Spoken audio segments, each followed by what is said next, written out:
যারা PR system চাচ্ছে তারা তাদের স্বার্থ দেখতেছে। পিআর সিস্টেম ছাড়া তারা হয়তো পার্লামেন্টে 2-3টা সিট পাইতেছে। আর যারা পিআরকে অপোজ করে, চাচ্ছে না, তারা পিআর আসলে পরে, পিআর না আসলে 200 সিট পেতে পারে, এবং 200 সিট পেলে পরে টোটাল রাজত্বটা তারা পার্লামেন্টে করবে।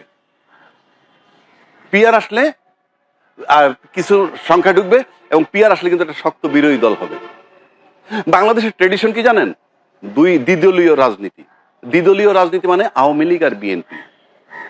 আপনি সব নির্বাচন বাদ দেন, 91, 96, 2001 3টা নির্বাচন যদি ধরেন, সেকেন্ড টাইম কেউ কন্টিনিউ করে নাই, অল্টারনেটিভ হয়ে গেছে।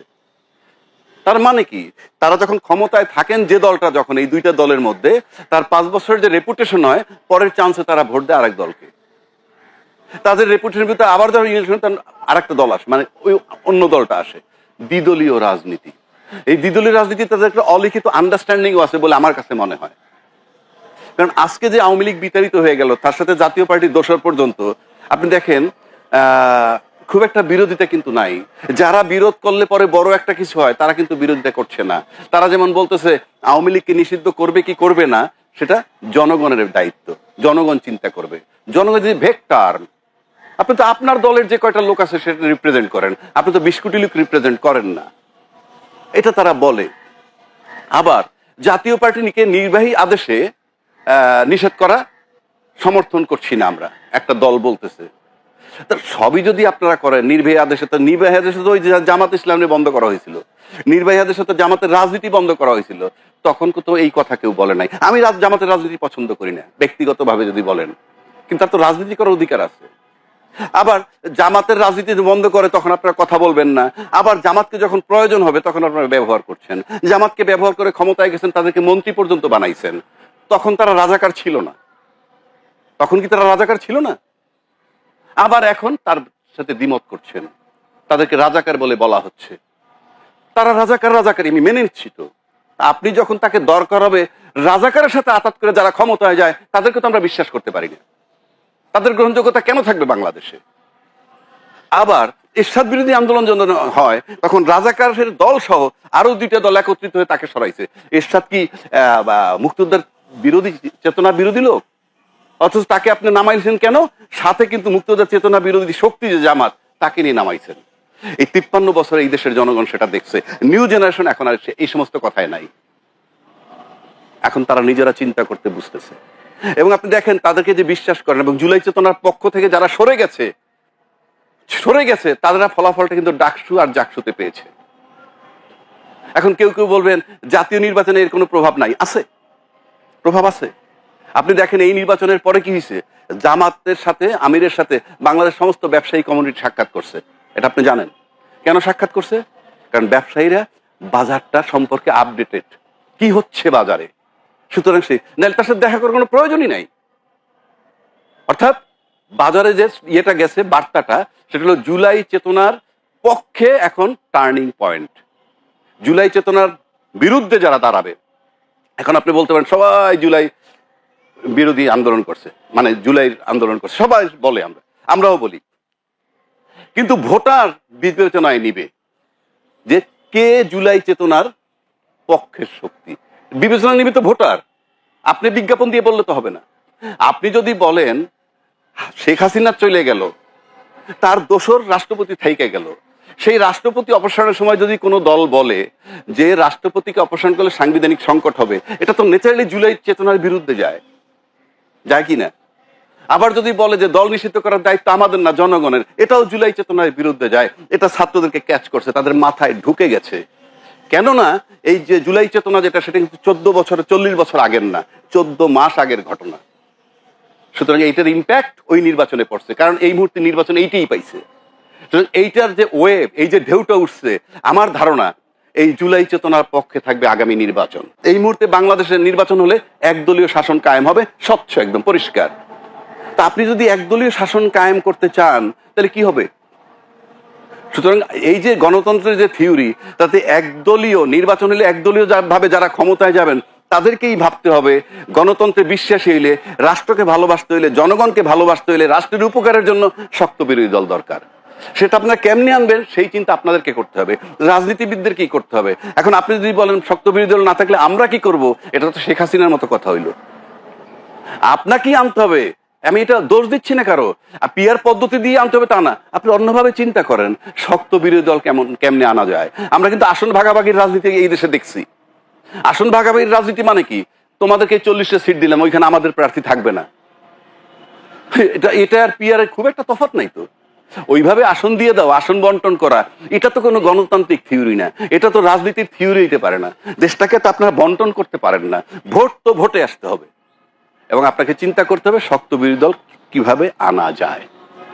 আপনি উচ্চ কক্ষ নিম্ন কক্ষর যে আলাপগুলো হচ্ছে এগুলা ইনএফেক্টিভ, ইউজলেস। কারণ আপনি এটা করবেন তো সংসদে গিয়ে, সংসদে যাওয়ার পরবর্তী 2 বছরের মধ্যে, এর আগে তো না।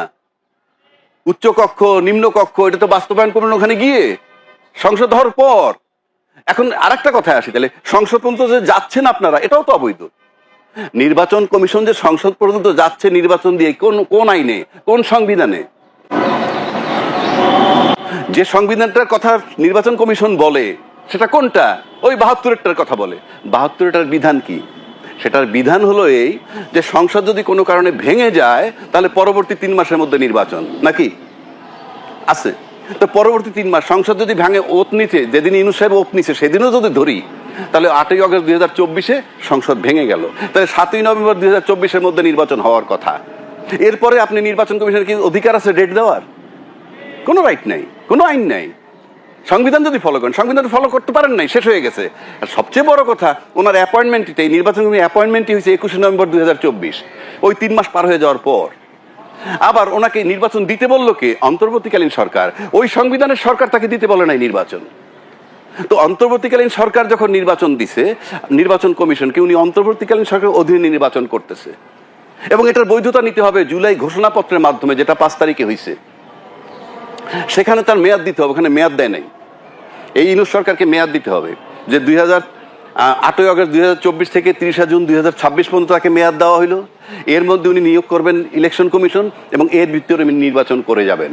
এটা করলে সংসদ পর্যন্ত যারা যাবেন তারা বৈধতা পাবেন। সংসদে যাওয়ার পদ্ধতিটা আমি পরিষ্কার বলে দিচ্ছি, টোটালটা অবৈধ হবে।